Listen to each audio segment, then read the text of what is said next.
वेगं जितेन्द्रियं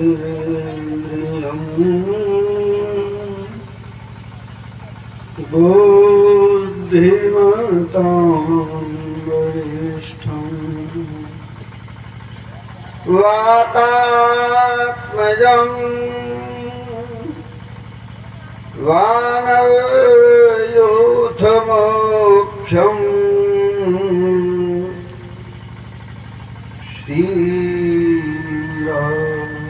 श्रीरामदूतं शरणं प्रपद्ये। गुरुर्ब्रह्मा गुरुर्विष्णु गुरुर्देवो महेश्वरः गुरु साक्षात् परं ब्रह्म तस्मै श्री गुरुवे नमः। गुरु कुमार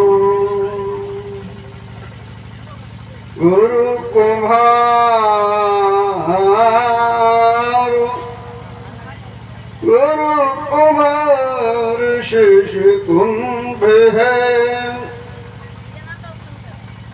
गढ़ गढ़ काढ़े खो अंतर हाथ सार दे बाहर मारे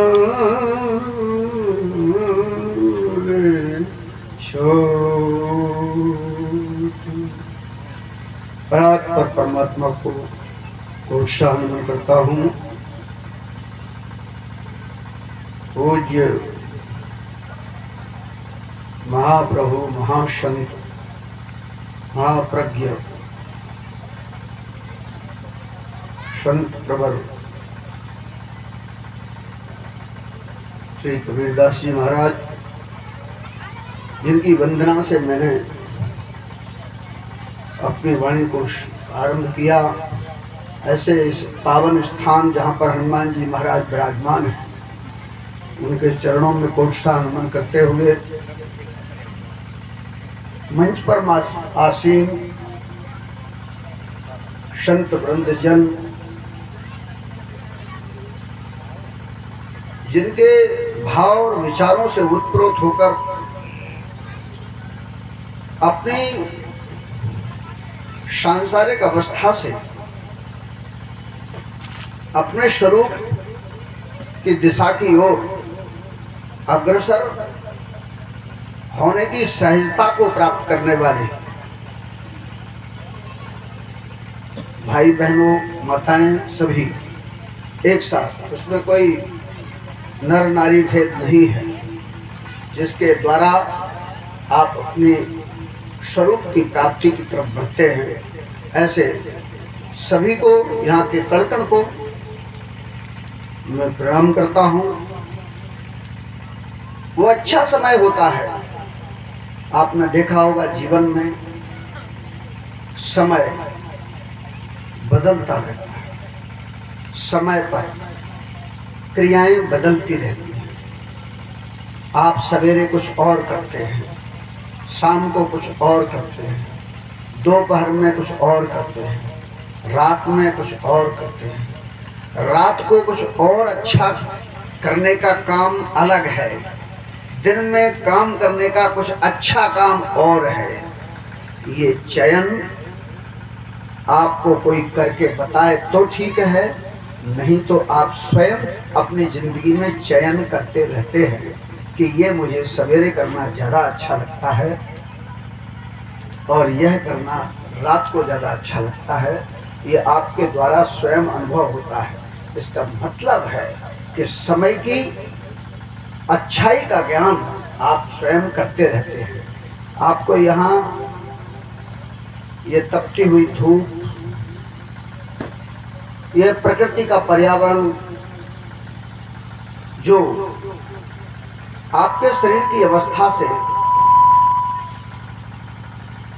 कुछ अधिक तपा रहा है, लेकिन इससे भी अच्छा तपाने वाला ईश्वर का शक्तिमय स्वरूप जो संत रूप यहां विराजमान है, इनकी तपस्या का सूर्य, ओज, प्रकाश, ज्ञान, इसके आगे आपको ये बाहर के सूर्य की तपन बहुत कम प्रभाव डाल रही है। इसका मतलब है कि समय और परिस्थितियां हमारे आपके जीवन को बदलती हैं, प्रभावित करती हैं, और समय समय पर इसीलिए बहुत सारी चीजें बदलती रही हैं। महाराज जी ने मन पर केंद्रित भी किया। महाजनों ये गता सपंथा, महापुरुष लोग जिस पर चलते हैं, हम सब लोगों को उस पर चलना थोड़ा आसान हो जाता है। कोई रोड बना दिया जाता है और उस पर जब कोई विद्वान लोग लिख देते हैं ये दिल्ली के लिए जाता है, और उस पर उद्घाटन करते हैं गाड़ी चला के, महाजन लोग, बड़े लोग, विद्वान लोग, ज्ञानी लोग उस रोड पर देखा ना अपना उद्घाटन करते हैं, पुल का उद्घाटन करते हैं, उस पर चलते हैं, तो फिर हम और आप भी उस पर चलने लगते हैं। सुगम हो जाता है, उसमें भ्रम नहीं रहता कि ये दिल्ली पहुंचाएगा या और कहीं पहुंचा देगा, क्योंकि वहां एक जड़ पत्थर रहता है। आपने देखा, लिखा है ये दिल्ली का मार्ग। तो आप सोचो वो कोई बोल नहीं रहा है, इसके बाद भी हम और आपको विश्वास हो जाता है कि ये दिल्ली को जाने वाला रास्ता है, और उस रास्ते पर हम और आप केवल उसको पढ़ लेते हैं बोर्ड पर और उसी पर चले जाते हैं। इसी तरह से ये सब जो मंच पर बैठे ना, ये वही है जो आपको सब दिशा देते हैं, मार्ग देते हैं। यूं तो जिंदगी में समय का बहुत बड़ा महत्व है, और समय के अनुसार हमारे आपके जीवन का जो कमल है, ये कीचड़ से कमल पैदा होता है। बड़ा सुंदर उदाहरण, मंच को बड़े अच्छे ढंग से, केवट नाव कैसी भी हो, धारा कैसी भी हो, अगर केवट अच्छा है तो वो खेकर पार कर देगा। मंच का संचालन करने वाले अगर इस प्रकार से संचालन करते हैं कि वहां कैसा भी वातावरण हो, इसके बाद भी उस वातावरण में भी, जैसे नाव में लहरें खूब आ रही हो नदी में, फिर भी नाव को पार लगाते हैं, ऐसे ही मंच के संचालन महोदय जी अभी हमसे संकेत में आगे कुछ चर्चा के लिए जो कह रहे थे, वो हमारे महाराज श्री ने वहाँ से शुरू किया, तो हमने भी सोचा महाजनो ये गता सपंथा, वही रास्ता जिस पर महापुरुष लोग चलें उसी पर चलना चाहिए, उसी पर बढ़ना चाहिए। वास्तव में हमारे कबीरदास जी महाराज, मैंने 1985 में एक वर्ष कबीरदास जी महाराज के एक दोहे पर आकाशवाणी ग्वालियर से एक वर्ष उसकी व्याख्या की है। पुराने कैसेट भी आपको मिल जाएंगे उसमें। 1985 में आकाशवाणी ग्वालियर से खेती कार्यक्रम एक आयोजन होता था। आर वर्मा प्रेम उसके संचालक रहे। कबीरदास जी का एक दोहा है, साईं इतना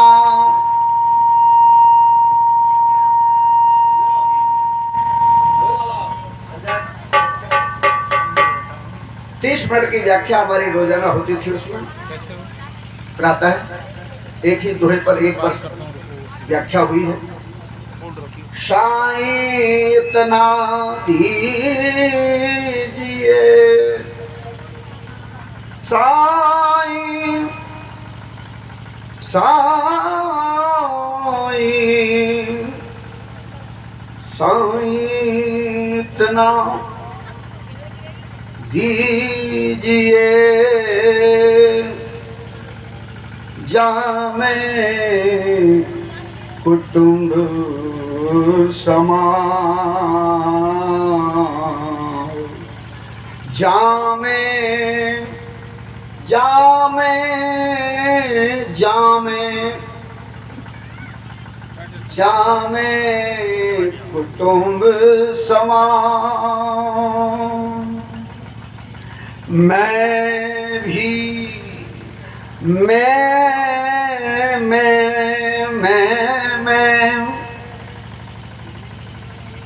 मैं भी भूखा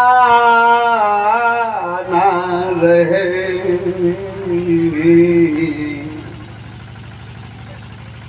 मैं भी भूखा ना रहूं, ना रहूं, ना रहूं, मैं भी भूखा, मैं भी भूखा, मैं भी भूखा, भूखा ना रहूं, ओ मैं भी भूखा ना रहूं, भूखा ना रहूं साधु,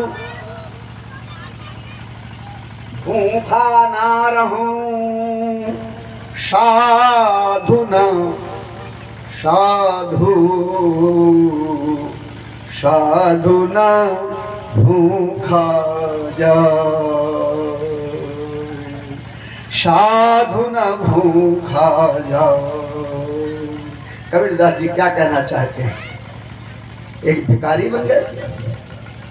किसके भिखारी हैं ये?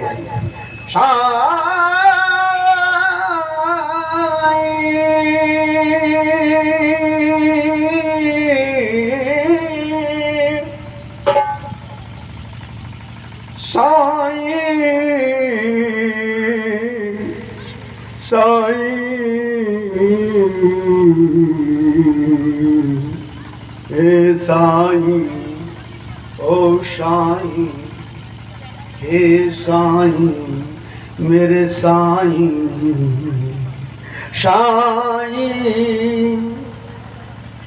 कोई है दाता है, कोई देने वाला है।